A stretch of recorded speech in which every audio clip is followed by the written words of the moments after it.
ഒരു pakka arranged marriage. രചന ഷാന റിസ്വാൻ. അവതരണം Shahul Malayil. Editing Faisal C N Noonjeri. നിലത്തി ചുരുണ്ടെടുക്കുന്ന പേപ്പർ എടുത്ത് ആഷി ശിഹാബിനെ നോക്കി. കൊണ്ടുപോയി വേസ്റ്റ് ബാസ്കറ്റിലിടാ. ഇപ്പൊ ഇടാ. അതുമായി അവൻ പെട്ടെന്ന് കിച്ചണിലേക്ക് നടന്നു. അവിടെ ഉമ്മയോട് കത്തിയടിക്കുകയാണ് ആദി. ആഷി ശബ്ദം താഴ്ത്തി അവളെ വിളിച്ചു. എവിടെ കേൾക്കാൻ? പൊരിഞ്ഞ തള്ളലാ. പടച്ചോനെ, ഉമ്മാന്റെ തലയിലേക്ക് അടുക്കളകളും മറിച്ചിടുവോ? ആഷി ഒരു നിമിഷം നെറ്റിൽ കൈവച്ച് പോയി. പല്ലിറുമിക്കൊണ്ട് ആഷി ഒന്നുകൂടെ അവൾ വിളിച്ചു. എന്നിട്ടും കേൾക്കുന്നില്ലെന്ന് കണ്ടപ്പോൾ അവൾക്ക് കാണാൻ പാകത്തിന് കുറച്ചുകൂടി മുന്നോട്ട് നീങ്ങിന്ന് അവൻ കൈ കാണിച്ചു. അപ്പോഴാണ് ആദ്യം അവനെ ശ്രദ്ധിക്കുന്നത്. ഉടനെ അവൾ ചോദ്യഭാവത്തിൽ ആഷിയുടെ നേരെ കൈമലർത്തി. അവൻ കയ്യിലെ പേപ്പർ ഉയർത്തി കാണിച്ചു. അത് കണ്ടൊന്നും മനസ്സിലാതെ അവൾ നെറ്റി വിളിച്ചു. ആഷി അടുത്തേക്ക് വരാൻ ആംഗ്യം കാണിച്ചു. ഉമ്മയോട് എന്തോ മുട്ടിനെയായും പറഞ്ഞ് അവൾ ആഷിയുടെ കൂടെ എഴുന്നേറ്റ് മുറിയിലേക്ക് നടന്നു. എടി പെട്ടെന്ന് വാ. ഷിഹാബിനെ മറികടന്നു അവൻ ധൃതി കൂട്ടി. എന്താണ് കാര്യം? നോക്കി, ലെറ്റർ ഇന്ന് എന്റെ ബാഗിലായിരുന്നു. എവിടെ നോക്കട്ടെ? അവൾ ആവേശത്തോടെ തട്ടിപ്പറിച്ച് നിവർത്തി നോക്കി. ചേട്ടാ സാമദ്രോഹി, ഈ വിധം ചുരുട്ടി മടക്കി നിന്നെ നശിപ്പിച്ചല്ലോ. എന്നെ കൊണ്ടൊന്നും പറയിപ്പിക്കണ്ട, എല്ലാം തീർന്നു വിചാരിച്ച. ആ ഹിറ്റ്ലർ എന്റെ പൊന്നോ, ഭാഗ്യം കൊണ്ട് രക്ഷപ്പെട്ട്. ഇല്ലേ മോളുടെ കക്കും കരളിക്കാക്കുന്നതിനോട് വലിച്ച് പുറത്തേക്ക് തന്നെ. ആഷിയുടെ മുഖത്ത് നോട്ടം പിൻവലിച്ച് അവൾ കത്തിലെ അക്ഷരങ്ങളിലൂടെ കണ്ണുകൾ പായിച്ചു. എന്റെ ചങ്കിലെ റൂഹേ. ആദ്യ വരി വായിച്ചതും അറിയാതെ അവളുടെ നോട്ടം ആഷിയിലേക്കായി. അവന്റെ മുഖത്തൊരു വശ്യമായ പുഞ്ചിരി തെളിഞ്ഞു നിൽപ്പുണ്ട്. അതുകൊണ്ട് അവൾ വേഗം കത്തുമായി തിരിഞ്ഞു. ഞാനത് മുഴുവൻ വായിച്ച, എന്നിട്ട് അതെനിക്ക് കൊണ്ടുവന്നെന്ന് അവൻ ആദ്യം കളിയാക്കി. പട്ടി. ചമ്മല് മറച്ചു പിടിക്കാനെന്നോണം അവൾ അവനെ നോക്കി ചുണ്ടനക്കി. കത്തിൽ എഴുതിയിരിക്കുന്ന തീർത്തും വായിച്ച് ആലോചനയോടെ അവൾ ബെഡിലേക്ക് ഇരുന്നു. എന്നാൽ ഈ താരാ പഠിച്ചോനെ, ഒരു സൂചന പോലും കിട്ടുന്നില്ലല്ലോ. കോളേജിലേക്ക് പോകാൻ വേണ്ടി ഇറങ്ങിയപ്പോഴാണ് മുറ്റത്ത് ഊഞ്ഞാലിൽ എന്തോ ചിന്തയിലാണ്ടിരിക്കുന്ന സോനയെ ഫെബിൻ കാണാൻ ഇടവരുന്നു. കാറിന്റെ ഡോറിൽ നിന്ന് കൈപ്പിന് വലിച്ച് അവനവരുടെ അടുത്തേക്ക് നടന്നു. Good morning Sona. ഫെബിന്റെ ശബ്ദം കേട്ട് അവൾ ചെറുതായൊന്ന് ഞെട്ടി. ഗുഡ് മോർണിംഗ് ഇക്ക, കോളേജിലേക്ക് ഇറങ്ങിയാണോ? പിന്നെ സോന, എനിക്കൊരു കാര്യം പറയാനുണ്ടായിരുന്നു. അവൻ നിന്ന് വെപ്രാളപ്പെടുന്ന കണ്ട് അവളൊന്നുകൂടി അവനിലേക്ക് നോട്ടമൂന്നി പതിയെ ഇരുന്നിടത്ത് എഴുന്നേറ്റു. അത് പിന്നെ ചെറുപ്പം മുതൽ എൻ്റെ കുഞ്ഞനുജത്തിയായിട്ട് ഞാൻ നിന്നെ കണ്ടിട്ടുള്ളൂ. ആ സ്ഥാനത്തിന് ഇപ്പോഴും എൻ്റെ മനസ്സിൽ മാറ്റമില്ല. നിന്നോട് പെരുമാറിയത്, അടുത്തിടപഴകിയതൊക്കെ എൻ്റെ പെങ്ങളായി കണ്ടുകൊണ്ട് മാത്രമാണ്. പിന്നെ എപ്പോഴാണ് നിന്റെ ഉള്ളിൽ എന്നോട് ഇങ്ങനെ ഒരു ഇഷ്ടമുള്ള കുട്ടിയെന്ന് എനിക്ക് മനസ്സിലാവുന്നില്ല സോന. അവൻ്റെ തുറന്നു പറച്ചിൽ മെഴികൾ താഴ്ത്തി നിൽക്കാനേ അവൾക്ക് കഴിഞ്ഞുള്ളൂ. പ്ലീസ്, ഞാൻ പറയുന്ന ദയവ് നീ കേൾക്കണം. എന്റെ മനസ്സിൽ നിന്ന് കളഞ്ഞ് മാമനും മാമിയും പറയുന്ന മറ്റൊരാളെ സ്വീകരിക്കാൻ നീ തയ്യാറാവണം. കുറച്ച് ദിവസമായിട്ട് ഇതൊക്കെ ഒന്ന് തുറന്നു പറയണമെന്ന് വിചാരിക്കായിരുന്നു. പക്ഷെ നിന്റെ മുന്നിലൊന്ന് വന്നു നിൽക്കാൻ പോലും എന്നെ കൊണ്ട് കഴിയുന്നുണ്ടായിരുന്നില്ല. ഇനിയും പറയുന്നത് ശരിയാവില്ലെന്ന് തോന്നി. അതാ സമയമില്ലായിട്ട് കൂടി ഞാൻ ഇപ്പൊ തന്നെ വന്ന്. സോന അവനെ നോക്കിയൊന്ന് പുഞ്ചിരിച്ചു. ഞാൻ അനുസരിച്ചോളാം. ഉമ്മയിപ്പയും പറയുന്ന പോലെ ഒരാളെ സ്വീകരിക്കാൻ ഞാൻ തയ്യാറായിക്കോളാം. പക്ഷേ ഇപ്പോഴല്ല, എനിക്ക് എന്റെ പഠനം പൂർത്തിയാക്കണം. അത് കഴിഞ്ഞ് മതി വിവാഹമൊക്കെ. ഓക്കെ, അതൊക്കെ നിന്റെ ഇഷ്ടം. എന്തായാലും എന്റെ കാര്യത്തിൽ നിന്ന് പിന്മാറിയെന്ന് ഇന്ന് തന്നെ നീ അവരോട് പറയണം. ആളൊന്നുകൂടി പുഞ്ചിരിച്ചു. എന്നാൽ ശരി, ഇപ്പൊ തന്നെ ഒരുപാട് വൈകി. അവൻ ബൈ പറഞ്ഞു പോയതും സോന ഊഞ്ഞാലിലേക്ക് തന്നെ ഇരുന്നു. എന്തിനോ അവളുടെ മിഴികൾ നിറഞ്ഞു വന്നു. ഇന്നല്ലെങ്കിൽ നാളെ എന്റെ ഇഷ്ടം അംഗീകരിക്കുന്നൊരു പ്രതീക്ഷയുണ്ടായിരുന്നു. അതിനുവേണ്ടിയായിരുന്നു കാത്തിരുന്നു. പക്ഷേ ഒലിച്ചിറങ്ങിയ കണ്ണുനീനെ തുടച്ചു മാറ്റിക്കൊണ്ട് അവൾ അകത്തേക്ക് നടന്നു. സോനയോടൊന്നുള്ളുറന്ന് സംസാരിച്ച ശേഷം എന്തോ ഒരു ഭാരമൊഴിഞ്ഞ പോലെ തോന്നി ഫെബിന്. എന്നാൽ അവളുടെ മനസ്സിൽ ഇങ്ങനൊരു ഇഷ്ടം മുളച്ചു വരുന്ന ഒരിക്കൽ പോലും എനിക്ക് പിടുത്തം കിട്ടിയില്ലല്ലോ പഠിച്ചോനെ എന്നോർത്ത് തിരിഞ്ഞതും മുന്നിലൂടെ പാസ് ചെയ്തു പോകുന്ന ആളുമായി അവൻ കൂട്ടിയിടിച്ചത് ഒരുമിച്ചായിരുന്നു. ഓഫ്! വേദന ഉണ്ടാവാൻ പല്ലിളിച്ചു പോയി. തല ഉയർത്തി നോക്കിയതും മുന്നിൽ നിൽക്കുന്നവളെ കണ്ട് അവന്റെ പെരുവിരൽ മുതൽ കരിച്ചു കയറാൻ തുടങ്ങി. അവളും വേദനയുടെ ആഘാതത്തിൽ നിന്ന് നെറ്റി തടവുകയാണ്. ആദില! അവന്റെ ശബ്ദം പൊങ്ങിയതും പുരികൻ ചുളിച്ചുകൊണ്ട് അവൾ അവനെ തുറപ്പിച്ച് നോക്കി. പെട്ടെന്നാണ് അവളുടെ കണ്ണിൽ ആ സംഭവം മുടക്കിയത്. അതുകൊണ്ട് ഒരു അവിഞ്ഞ ചിരി അവളെ അയാൾക്ക് നേരെ പാസാക്കി. അവളുടെ കോപ്രായങ്ങൾ കണ്ട് അവന്റെ മുഖം ഒന്നുകൂടി ചുവന്നെടുത്തു. സാർ എന്ന് വിളിച്ച് ആദ്യം അവന്റെ ഷർട്ടിലേക്ക് വിരൽ ചൂണ്ടി. ആദിലിൽ ചൂണ്ടിയ ഭാഗത്തേക്ക് ഫെബിന്റെ കണ്ണുകൾ ചലിച്ചു. വൈറ്റ് ഷെയ്ഡിൽ നേരെ ചോക്ലേറ്റ് ഉരുണ്ടിരിക്കുന്നു. അവൻ തലയുയർത്തി വീണ്ടും അവളെ രൂക്ഷമായി നോക്കി.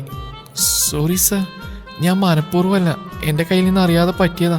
വേണമെങ്കിൽ ഞാൻ തന്നെ കഴുകി വൃത്തിയാക്കി തന്നോളാം എന്നും പറഞ്ഞ് തുടക്കാനായി അവൾ കൈയുയർത്തിയതും അവൻ എതിർത്തു. ചെയ്തെന്ന ഉപകാരം തന്നെ ധാരാളം. എന്റെ കൺവെട്ടുന്നൊന്ന് പോയി തരുമോ? ബാളം കേട്ട് സ്റ്റുഡൻസും ടീച്ചേഴ്സുകളും ചുറ്റും കൂടിയിരുന്നു. അവരുടെയൊക്കെ മുന്നിൽ വെച്ച് ചീത്ത വിളി കേൾക്കേണ്ടി വന്ന് ആദ്യം ചെറിയൊരു വിഷമം വരുത്തി വെച്ചു. പോരാത്തതിന് മറ്റു ടീച്ചേഴ്സും ഫെബിനെ സപ്പോർട്ട് ചെയ്ത് അവളോട് ശകാരം എന്ന രീതിയിൽ സംസാരിച്ചിരുന്നു. എല്ലാം കൂടി ആദ്യം വല്ലാതായി. അവൾ ദയനീയമായ ആഷിയുടെ മുഖത്തേക്ക് നോക്കി. അവൾ സോറി പറഞ്ഞില്ലേ സർ? പിന്നെന്താ? ആഷി പറഞ്ഞു. അയാൾ സംസാരിച്ചതിന് ഫുൾ സ്റ്റോപ്പ് ഇട്ടു. വാഷ്റൂം ലക്ഷ്യമാക്കി നടന്നു. അതോടെ എല്ലാവരും പല വഴിക്കായി പിരിഞ്ഞു.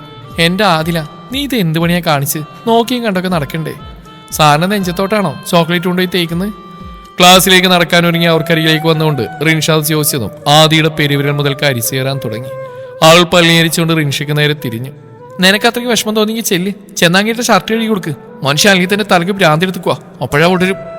മുറുമുറുത്തുകൊണ്ട് ആദി വേഗം ക്ലാസ്സിലേക്ക് കയറിപ്പോയി. എത്ര കഴുകിയിട്ടും പോവാതെ ഷർട്ടിൽ ചെറുതായി ചോക്ലേറ്റ് പറ്റി പിടിച്ചെടുക്കുന്നുണ്ട്. ഫെബിൻ അനിഷ്ടത്തോടെ ഇടയ്ക്കിടെ അങ്ങോട്ട് നോക്കിക്കൊണ്ടിരുന്നു. ഞാൻ ഹെൽപ്പ് ചെയ്യണോ സർ? ആ ചോദ്യം കേട്ട് അവൻ മുഖമുയർത്തി നോക്കി. റിൻഷ, ഏയ് നോ വേണ്ട. Okay sir. അയാൾക്കൊരു ചെറുപുഞ്ചിരി സമ്മാനിച്ച് അവളും നടന്നു നീങ്ങി. ലോങ് ബെല്ലടിച്ചതും ഫെബിൻ ക്ലാസ്സിലേക്ക് പുറപ്പെട്ടു. ആദി പേടിച്ചൊരു പരുവമായിരുന്നു. നേരത്തെ നടന്നതിന്റെ ബാക്കി പുകിൽ അവിടെ അരങ്ങേറുമോ എന്നായിരുന്നു അവളുടെ ഭയം. ഫെബിൻ ക്ലാസ്സിലേക്ക് കയറിയതും അവളുടെ കണ്ണുകൾ ആഷിയിലേക്ക് ഓടി. ഒന്നുമില്ലെന്ന് ആരോടൊന്ന് സമാധാനിപ്പിച്ചുകൊണ്ടിരുന്നു. ഫെബിന്റെ മുഖത്തേക്ക് നോക്കുന്തോറും ആ ദേഷ്യം കെട്ടടങ്ങിയിട്ടില്ലെന്ന് അവൾക്ക് മനസ്സിലായി. അവന്റെ ക്ലാസ്സിലേക്ക് വല്ലാത്ത മടി തോന്നി അവൾക്ക്. അവളുടെ മനസ്സ് എവിടെയെന്നില്ലാതെ ഓടി നടന്നു. ഇക്ക, ഇന്ന് നാരങ്ങ മിഠായി 5 രൂപക്ക് മതി കേട്ടോ. ചില ചാടക്കാർക്കും നമ്മൾ കൊടുക്കുന്ന ഇഷ്ടാവില്ല. വലിയ പൈസക്കാരല്ലേ, നമ്മളൊക്കെ പാവപ്പെട്ടവര്, എന്ത് ചെയ്യാനാ? ഷ്യാമിനെ കേൾപ്പിക്കാൻ വേണ്ടി ഷിഫ കുറച്ച് ഉച്ചത്തിൽ തന്നെയാണ് അത് പറഞ്ഞത്. അവൻ തന്നെ ഉരുട്ടിപ്പിടിച്ച് നോക്കുന്നുണ്ടെന്ന് മനസ്സിലായെങ്കിലും അവൾ അതൊന്നും ഗൗനിച്ചില്ല. കയ്യിലെ മിഠായിൽ നിന്നൊരെണ്ണെടുത്ത് വായിലേക്കിട്ട് അവന് നോക്കി മുഖം കൂട്ടി കാണിച്ച് തിരിഞ്ഞിടന്നു. അവളുടെ കോപ്രായങ്ങളൊക്കെയും കണ്ട് ഉള്ളാലെ അവൻ ഊറി ചിരിച്ചു. പെട്ടെന്നാണ് അവളുടെ മുന്നിലേക്ക് ഒരു ബൈക്ക് വന്ന് നിർത്തുന്നത്. ഭൂലോക കോഴിയായിരുന്ന മനുവായിരുന്നു അതില്. ഏയ് ഷിഫ, ലിഫ്റ്റ് വേണോടി? കേട്ട പാതി അവൾ ആ ബൈക്കിലേക്ക് ചാടി കയറി. താങ്ക്സ് ടാ, ഒരടി നടക്കാൻ വയ്യാതെയായിരുന്നു. നീ വന്നേതായാലും നന്നായി, അവള് പറഞ്ഞു. മനു ബൈക്ക് വിട്ടു. ഇതെല്ലാം കണ്ടുകൊണ്ടിരുന്ന ഷിയാബിന്റെ മുഖം വിവരണമായി. നിനക്ക് ഞാൻ വെച്ചിട്ടുണ്ട് ഹിമാറേ, ചാടിക്കയറിപ്പോ വേറെ ആരുടെയും വണ്ടിട്ടില്ല. ഭൂലോകത്തറയായ മനുവിന്റെ കൂടെ അല്ലാതെ. എന്റെ കയ്യിലൊന്ന് കിട്ടിക്കോട്ടെ, ശരിയാക്കി തരാം. ആ മനസ്സിൽ ഉരുവിട്ടുകൊണ്ടിരുന്നു. അടുത്ത ക്ലാസ്സിലേക്കുള്ള നോട്ട് പ്രിപ്പയർ ചെയ്തുകൊണ്ടിരിക്കുമ്പോഴാണ് ഉമ്മയും ഉപ്പയും കൂടെ അങ്ങോട്ട് കയറി വരുന്നത്. നീ തിരക്കിലാണോടാ? ഉപ്പയുടെ ശബ്ദം കേട്ട് ഫെബി തല ഉയർത്തി. അത്ര വലിയ തിരക്കൊന്നുമില്ലപ്പാ, നിങ്ങളിരിക്കും. അവന്റെ അടുത്തായി അവർ രണ്ടുപേരും ചെന്നിരുന്നു. എന്തേ വിശേഷിച്ച്? രണ്ടാളും ഒരുമിച്ച് എന്നെ തേടി വരണമെങ്കിൽ കാര്യമായിട്ട് എന്തോ കാണല്ലോ. പുതിയ വിശേഷങ്ങളൊന്നല്ല, എപ്പോഴും പറയാറുള്ളത് തന്നെ, നിന്റെ കല്യാണക്കാര്യം. ആ, നിങ്ങൾ പിന്നെ അത് വലിച്ചടിച്ച് കൊണ്ടുവരാണോ ഉമ്മ? കൊണ്ടുവരാതെ പിന്നെ നീ ഇങ്ങനെ ഒറ്റാന്തടി മുച്ചാമാരായിട്ട് നിൽക്കാനാണോ എന്നാണോ ഉമ്മ ഞാൻ പറഞ്ഞത്? അതിനൊക്കെ ഇനി സമയകാലം ഒരുപാടില്ലേ? അതൊന്നും പറഞ്ഞാൽ പറ്റില്ല. ഇനിയും നിന്നെ ഇങ്ങനെ തനിച്ചുവിടാൻ ഉദ്ദേശിച്ചിട്ടില്ല. ഞങ്ങളായിട്ട് ആരെങ്കിലും കണ്ടെത്തുന്നതിന് മുമ്പേ നിന്റെ മനസ്സിൽ വല്ല കുട്ടികളുണ്ടോന്ന് അറിയണ്ടേ? ഇല്ലുമ്മ, അങ്ങനെ ഒരു ഇഷ്ടമൊന്നും എനിക്ക് ആരോടും തോന്നിയിട്ടില്ല. കുറച്ചുകൂടി ഒന്ന് ഫ്രീ ആയിട്ട് നടക്കണം. അതുകൊണ്ടാണ് ഇപ്പോഴൊന്നും കല്യാണം വേണ്ടത് ഞാൻ പറഞ്ഞു. അങ്ങനെയാണെങ്കിൽ പറ്റിയ ആളെ ഞങ്ങൾ തന്നെ കണ്ടുപിടിച്ചോളാം. സോന ഏതായാലും സമ്മതം തന്നിട്ടുണ്ട്, അവൾക്ക് പ്രശ്നമൊന്നുമില്ല. ഷ്യാബിനെയും കാത്തുന്ന പോലെ ഫ്രണ്ടിൽ തന്നെ ഉമ്മയിരിപ്പുണ്ടായിരുന്നു. അവൻ വന്നു കയറിയതും അവർ തനിക്കരികിലേക്ക് പിടിച്ചിരുത്തി. എന്താ ഉമ്മ? എടാ, ആ ബ്രോക്കർ ഇവിടെ വന്നിരുന്നു നേരത്തെ നീ പുറത്തേക്ക് പോയ സമയത്ത്. എന്തിന്? നമ്മൾ ആദ്യക്കൊരു യുവാലോചനയും കൊണ്ടാ വന്ന്. അയാൾ വിടുന്ന ലക്ഷണമില്ല. തോരാ ചെക്കൻ്റെ വീട്ടുകാരുടെ മഹിമ പറഞ്ഞ് പൊലിപ്പിക്കുക. കേട്ടിട്ട് നല്ലതാണെന്ന് എനിക്കും തോന്നുന്നത്. അവൾക്ക് 19 ആയില്ലേ, നല്ല പ്രായം. ഇപ്പൊ നടക്കണമെങ്കിൽ നടന്നോട്ടെ തന്നെയാ എൻ്റെ അഭിപ്രായം. നിനക്ക് വേണമെങ്കിൽ അവരെക്കുറിച്ച് അന്വേഷിക്കാൻ അഡ്രസ്സ് ഇവിടെ തന്നിട്ടുണ്ട്. എന്ത് വേണം നീ തന്നെ പറയേ. എപ്പോഴായാലും നടത്തേണ്ടല്ലേ, ഞാനത് അന്വേഷിക്കട്ടെ. നല്ല കൂട്ടുകാരെ നമുക്ക് ഉറപ്പിച്ചു വെക്കാം. പഠിത്തം കഴിയട്ടെ, എന്നിട്ട് പോയി നിൽക്കാതെ. ഏതായാലും ഞാനത് നോക്കട്ടെ. അതുവരെ 2 പോക്കിരികൾ ഇതേക്കുറിച്ച് അറിയണ്ട. അങ്ങനെ ആവട്ടെ എന്നാ. കട്ടിൽ മലർന്നു കിടന്ന ചിന്തയിലാണ് ഫെബിൻ. ആദിയുടെ ആ തലയും കുറിച്ചുള്ള നിൽപ്പ് ഇടയ്ക്കിടെ മനസ്സിലേക്ക് ഓടിയെത്തുന്നു. ടീച്ചേഴ്സിനെയും മറ്റ് സ്റ്റുഡൻസിനെയും മുമ്പിൽ വെച്ച് കഴിഞ്ഞ ദിവസം അവളോട് അങ്ങനെ പെരുമാറിയത് ശരിയായില്ലെന്നൊരു തോന്നൽ പറഞ്ഞു കുറച്ച് കൂടിപ്പോയി. എന്തൊക്കെയാണെങ്കിലും ക്ലാസ്സിൽ നല്ല ആക്റ്റീവായ കുട്ടിയാണ്, പഠനത്തിന് മുൻനിരയിൽ തന്നെ. അത് പൊതുവിലുള്ള അഭിപ്രായമാണ്. ആ സംഭവത്തിനെ ഷാദില പിന്നെ എൻ്റെ ക്ലാസ്സിൽ മൂടിയാണ്. നാളെ ചെന്നൊരു സോറി പറയണം. അപ്പോഴത്തെ ദേഷ്യത്തിൽ വായിൽ നിന്ന് അങ്ങനെ വീണുപോയതാണെന്ന് പറഞ്ഞാൽ അവൾക്ക് മനസ്സിലാവും. ഞാനെന്ന അധ്യാപകൻ കാരണം അവളുടെ പഠിത്തവും ശ്രദ്ധയും പുറകോട്ടായി പോകരുത്. അങ്ങനെ പലതും തീരുമാനിച്ചുറപ്പിച്ചാണ് അവൻ കോളേജിലേക്ക് പുറപ്പെട്ടത്. അവിടെ ചെന്ന് ഓരോന്നും ചെയ്യുന്നതിനിടയിലും അവന്റെ കണ്ണിലിടക്ക് ഗേറ്റിനടുത്തേക്ക് പാഞ്ഞുകൊണ്ടിരുന്നു. ആദില വരുന്നുണ്ടോ എന്നറിയാൻ. അങ്ങനെ നോക്കി നിൽക്കുന്ന നേരത്താണ് ഗുഡ് മോർണിംഗ് സർ തൊട്ടരികിൽ വന്നു നിന്നുകൊണ്ട് റിൻഷ വിഷ് ചെയ്തത്. Good morning. ഒരു പുഞ്ചിരിയോടെ അവനും തിരിച്ചു പറഞ്ഞു. സാറാരെയും പ്രതീക്ഷയിലേക്കാണ് തോന്നുന്നു. ഏയ് അങ്ങനെയൊന്നുമില്ല, ഞാൻ വെറുതെ. കണ്ണുകൾ പിൻവലിക്കാതെ അവൾ തന്റെ മുഖത്തേക്ക് തന്നെ നോക്കി നിൽക്കുന്നുണ്ട്. അവനാകെ വല്ലാതായി. ഫസ്റ്റ് വെല്ല് അടിക്കാറായില്ലേ? ക്ലാസ് കയറിയിരുന്നോ? എന്തെങ്കിലും പഠിക്കാനുണ്ടെങ്കിൽ അതൊക്കെ നോക്കിക്കോ. ശരി സർ. അവൾ അടുത്തുനിന്ന് പോയതും ഫെബി ഒളി കണ്ടിട്ട് നോക്കി. അവളുടെ ആ ചിരിയും പെരുമാറ്റം അത്ര പന്തിയായിട്ട് തോന്നില്ല. മനസ്സിലൊരു പ്രണയിച്ചാൽ ഒഴുകുന്നില്ലേ എന്നൊരു സംശയം. ഉമ്മ പറഞ്ഞ പോലെ എത്രയും പെട്ടെന്ന് കല്യാണം കഴിക്കാം, അതാ നല്ലത്. ചിന്തിച്ചുകൊണ്ട് നോക്കിയത് ആദിലയിലേക്കാണ്. അവൾ താഴെ നിന്ന് വേഗത്തിൽ നടന്നു വരുന്നുണ്ട്. അവൻ കോണിപ്പടികൾക്ക് നേരെ തിരിഞ്ഞു. അപ്പോഴേക്കും അവളും കയറിയെത്തിയിരുന്നു. അവൻ അവളുടെ അടുത്തേക്ക് നീങ്ങിയതും അറിയാതെ അവൾ തല ഉയർത്തി. ആ മുഖം കണ്ട ഒരു നിമിഷം ഫെബിൻ സ്റ്റക്കായി. കലങ്ങിയ കണ്ണുകളിൽ നിന്നും വീണ്ടും വീണ്ടും കണ്ണുനീര് ഒലിച്ചിറങ്ങിക്കൊണ്ടിരുന്നു. ഒന്നും ചോദിക്കാനോ പറയാനോ കഴിയാത്ത അവസ്ഥ. സാറ് കണ്ടല്ലോ എന്നൊരു പരിങ്ങൽ അവളിലും വന്നു. അവളുടെ അവസ്ഥ മനസ്സിലാക്കിയെന്നോണം ഫെബി മുന്നിൽ നിന്നും വഴിമാറിക്കൊടുത്തു. അവൾ പെട്ടെന്ന് നടന്നു നീങ്ങി. ഇടയ്ക്കിടെ കണ്ണുകൾ തുറക്കുന്നുണ്ട്. ആ പോക്ക് നോക്കി അങ്ങനെ നിൽക്കുമ്പോഴാണ് കിതച്ചുകൊണ്ട് ആഷി പുറകെ ഓടി വരുന്നത്. ആദി വിളിയേറ്റ് ഫെബി തിരിഞ്ഞു നോക്കി. പെട്ടെന്ന് സാറിന്റെ മുന്നിൽ കണ്ടതും അവനൊന്ന് പരിങ്ങി. Good morning sir. ഫെബിനൊന്ന് അമർത്തി മൂളി. ആഷി സ്വല്പം സ്പീഡ് കുറച്ച് ആദിക്ക് പിന്നാലെ പോയി. സ്റ്റാഫ് റൂമിലേക്ക് തിരിച്ചു കയറുമ്പോഴും എന്തായിരിക്കും ആദിലേക്ക് പറ്റിയെന്നായിരുന്നു ഫെബിന്റെ ആലോചന. ആദി നീ ഇത് എന്ത് പണിയാ കാണിച്ച്? നാട് റോഡിലൂടെ എന്തൊരു ഓട്ടോ ഓടിയത്? എന്തെങ്കിലും അപകടം സംഭവിച്ചിരുന്നെങ്കിലോ? ഒന്നോട്ട് വെച്ചുവരാൻ എനിക്ക് തോന്നുന്നു. ആശിയുടെ ശകാരം കേട്ട് തലകുനിച്ച് അവൾ മിഴികൾ തുടച്ചു. ഞാൻ പെട്ടെന്ന് അവരൊരുമിച്ച് കണ്ടപ്പോ എനിക്കെന്തോ സഹിക്കാൻ പറ്റിയില്ല. എന്നിട്ട് അവന് കുഴപ്പമൊന്നുമില്ലല്ലോ. അവന്റെ ഭാര്യ സ്നേഹത്തോടെ ചേർത്ത് പിടിച്ചല്ലേ നിന്നോട് സംസാരിച്ച മുഴുവൻ. അതെ, എന്നാലും കണ്ടപ്പോ നെഞ്ചിലെന്തോ ഒരു കൊളുത്തി വലി. നോക്കാതി, പിരിയാമെന്ന് നിങ്ങൾ രണ്ടുപേരും ഒരുമിച്ചെടുത്ത തീരുമാനാ. വിഷമം കാണും, പക്ഷെ ഈ കാട്ടിക്കൂട്ടിൽ കാണുമ്പോൾ എനിക്ക് പേടി തോന്നുക. നിന്റെ മനസ്സിൽ ഇപ്പോഴും അവന് പണ്ടത്തെ സ്ഥാനാണോ? ഇല്ലടാ, അങ്ങനെയൊന്നുമില്ല. എല്ലാം അവസാനിപ്പിച്ച. പക്ഷെ ഞാൻ പറഞ്ഞല്ലോ, പ്രതീക്ഷിക്കാവുന്നവനെ പെട്ടെന്ന് കണ്ടപ്പോ ആകെ ഒരു ഷോക്കായി.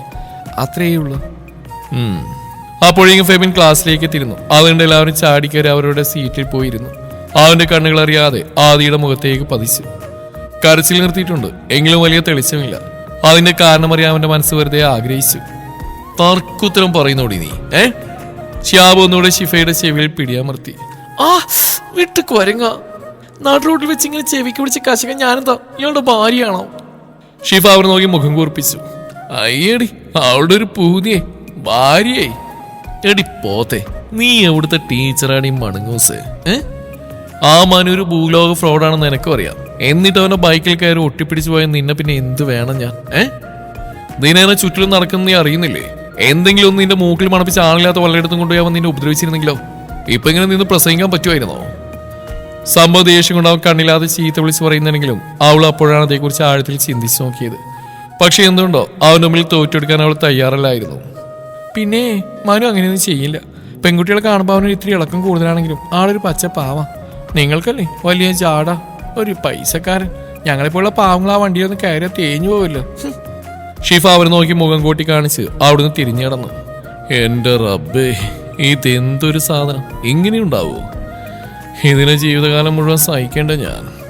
അത് ഓർക്കുമ്പോഴാ. ആളുടെ പോക്ക് നോക്കിയൊക്കെ ഷിയാബ് അറിയാതെ തലയിൽ കൈവച്ച് പോയി. ആദിക്ക് വന്ന ആലോചന പെർഫെക്റ്റ് ആണ്. അതിൻ്റെ കൂടെ ഇവളെയും പൊക്കിയെടുത്ത് അങ്ങ് വീട്ടിലോട്ട് കൊണ്ടുപോവാം. ഞാനൊരു മൈൻഡ് കൊടുക്കാനായിട്ട് കൂടി കാലം കുറയായില്ലേ. പാവം എന്നെയും മനസ്സിലിട്ട് നടക്കുന്നു. ഇനിയും കാത്തിരിപ്പിച്ച് മുഷിപ്പിക്കാതെ സ്വന്താക്കണം എനിക്ക്. പോലെ ബാഗിൽ നിന്നൊരു ലെറ്റർ ഉണ്ടായിരുന്നു. ആദ്യം അതെടുത്ത് വെറുതെ ഒന്ന് കണ്ണോടിച്ചെന്നല്ലാതെ മുഖത്തിനൊരു തെളിച്ചമില്ലാത്ത ആശി ശ്രദ്ധിക്കുന്നുണ്ടായിരുന്നു. അവളുടെ മനസ്സിൽ ഇപ്പോഴും പഴയ പ്രണയം ഒരു നോവായി നിൽക്കുന്നുണ്ടെന്ന് അവന് മനസ്സിലായി. ആ മൂടിൽ നിന്ന് അവളെ ഒന്ന് കരകയറ്റാൻ അവൻ വളവളാന്നവരൊന്ന് പറഞ്ഞുകൊണ്ടിരുന്നു. അപ്പോഴാണ് ഷിയാബ് അവർക്കിടയിലേക്ക് കടന്നു വരുന്നത്. അവനെ കണ്ടത് ആഷി സ്വിച്ചിട്ട പോലെ സംസാരം നിർത്തി. നിങ്ങൾ രണ്ടുപേരും ഏത് നേരം ഒരുമിച്ചാണോ? നിനക്ക് ഫ്രണ്ട്സ് ഒന്നും ഇല്ലടാ? ഷിയാബ് ആഷിയെ നോക്കി ചോദിച്ചു. അവൻ നന്നായിട്ടൊന്ന് വിളിച്ചു കൊടുത്തു. ആദിക്ക് എന്തു പറ്റി? നല്ല സുഖമല്ലേ? മുഖം വാടിയിരിക്കുന്നുണ്ടല്ലോ എന്ന് ചോദിച്ച് ഷിയാബ് അവിടെ നെറ്റിയിൽ കൈവച്ചു. ഏയ് കുഴപ്പമൊന്നുമില്ല, ബസ്സിൽ തിരക്കൊണ്ടുവന്നതിന് ക്ഷീണമായിരിക്കും അല്ലേടി? പിന്നെ ഞാനൊരു കാര്യം അറിയാനാ വന്ന്. ഉള്ളത് പോലെ പറയണം. ഇക്കാക്കാനോട് എങ്ങനെ ഇതൊക്കെ പറയുന്നതിന് മറച്ചു വെക്കരുത്, മനസ്സിലായല്ലോ? എന്താ ഇക്കാക്ക? ആദ്യ ആശി ഒരേപോലെ ഷിയാബിന്റെ മുഖത്തേക്ക് ദൃഷ്ടി പതിപ്പിച്ചു. നിനക്ക് ആരുടെയും പ്രണയമുണ്ടോ? യാതൊരു മുഖവരിക്കും നിൽക്കാതെ ഷിയാബ് ചോദിച്ചു കേട്ട് ആദിയുടെ ഉള്ളിലൊരു ഞെട്ടിലുളവായി. ഇനി ഈ കത്തിന്റെ കാര്യം എനിക്ക് അറിഞ്ഞോ എന്നായിരുന്നു അവളുടെ സംശയം. ആഷിയുടെ അവസ്ഥയും മറിച്ചായിരുന്നില്ല. ആ ഒരു രണ്ടു ഒളി കണ്ണാൽ ഒരു വേള പരസ്പരം നോക്കി. പറമോളെ, നല്ല രീതിയിലായിക്ക ചോദിക്കുന്നത്. അങ്ങനെ വല്ല ഇഷ്ടം നിന്റെ മനസ്സിലുണ്ടോ? എനിക്ക് പ്രണയം മണ്ണം കട്ടിയൊന്നും ആരോടും ഇല്ല. ഇവളീ പറയുന്നത് സത്യമാണോടാ? ഷിയാബ് ആഷിയെ നോക്കി. അതേക്ക അങ്ങനെയൊന്നുമില്ല. നിനക്കൊരു കല്യാണാലോചന വന്നിട്ടുണ്ട്. നിന്റെ മനസ്സിലൊന്നും ഇല്ലാത്ത സ്ഥിതിക്ക് ഈ ഞായറാഴ്ച അവരൊന്ന് കണ്ടിട്ട് പോയിക്കോട്ടെ, അല്ലേ? ഇക്ക ആദിയുടെ മുഖാകെ വല്ലാതെയായി. സ്വപ്നത്തിൽ പോലും വിചാരിക്കാത്തൊരു കാര്യം പെട്ടെന്ന് കേട്ടപ്പോൾ അവൾക്ക് കരച്ചിൽ വന്നു. ആ കുഞ്ഞിക്കണ്ണുകൾ നിറഞ്ഞു. അത് കണ്ടപ്പോൾ ഷിയാബിനെന്തോ അവളുടെ ഒരു പ്രത്യേക വാത്സല്യം തോന്നി. അവനൊന്നുകൂടെ അവളോട് ചേർന്നിരുന്നു. വാരിയണച്ച് നെഞ്ചോട് ചേർത്ത് അവളുടെ മൂർധാവിൽ അമർത്തി ചുംബിച്ചു. ആഷിയെ നോക്കിയപ്പോൾ അവനും മിഴികൾ താഴ്ത്തി നിൽക്കുകയാണ്. നിങ്ങൾ രണ്ടുപേരും ഇങ്ങനെ വിഷമിക്കുക മാത്രമൊന്നുമില്ല. അവരൊന്ന് വന്നു കണ്ടിട്ട് പോവും എന്നെഴുതി പെട്ടെന്ന് തന്നെ കല്യാണം ഉണ്ടാവുന്നില്ല അതിനർത്ഥം. അവർക്ക് ഇഷ്ടപ്പെട്ട എൻഗേജ്മെന്റ് നടത്തും. ഒരുറപ്പിനൊന്നും വേണം. വിവാഹം പഠിത്തം കഴിഞ്ഞിട്ട് മതി. അത് കേട്ടപ്പോൾ രണ്ടുപേരുടെയും മനസ്സിലൊരു ആശ്വാസത്തിന്റെ തിരിതെളിഞ്ഞു. ഇപ്പൊ സമാധാനായില്ലേ? ഷിയാബിന്റെ ചോദ്യം കേട്ടതും രണ്ടുപേരൊന്ന് പുഞ്ചിരിച്ചു. ഇനി ഇരുന്ന് പഠിച്ചോ എന്നു പറഞ്ഞ അവൻ ബെഡിൽ നിന്ന് എഴുന്നേറ്റ് നടക്കുന്നതിനിടയിൽ ആഷിയുടെ ചുമലിൽ ചെറുതായും തട്ടി. ഷിയാബ് പോയതും അവൻ ചെന്ന് ആദിയുടെ അടുത്തിരുന്നു. എന്തോ പറയാൻ തുടങ്ങിയതും വീണ്ടും വാതിൽ കേൾക്കാന്റെ ശബ്ദം കേട്ട് തലയിരിച്ചു. ഒരു കാര്യം പറയാൻ വിട്ടുപോയി. മറ്റന്നാൾ ഉച്ചയോടുകൂടി നമ്മുടെ പടകളൊക്കെ ഇവിടെ എത്തും. സത്യം? ആഷിയുടെയും ആദിയുടെയും കണ്ണുകൾ സന്തോഷം കൊണ്ട് തിളങ്ങി. അതെ, തറവാളിൽ വിശേഷപ്പെട്ട ഒരു പരിപാടി നടക്കാൻ പോവല്ലേ, അപ്പൊ പിന്നെ അവർക്ക് വരാതിരിക്കാൻ പറ്റുമോ? അതും പറഞ്ഞ് ഷിയാബ് അവിടുന്ന് പോയി. ആദിയും ആഷിയും സന്തോഷം കൊണ്ട് തുള്ളിച്ചാടി. തുടരും ഈ കഥയുടെ ബാക്കി ഭാഗം നാളെ ഇതേ സമയം.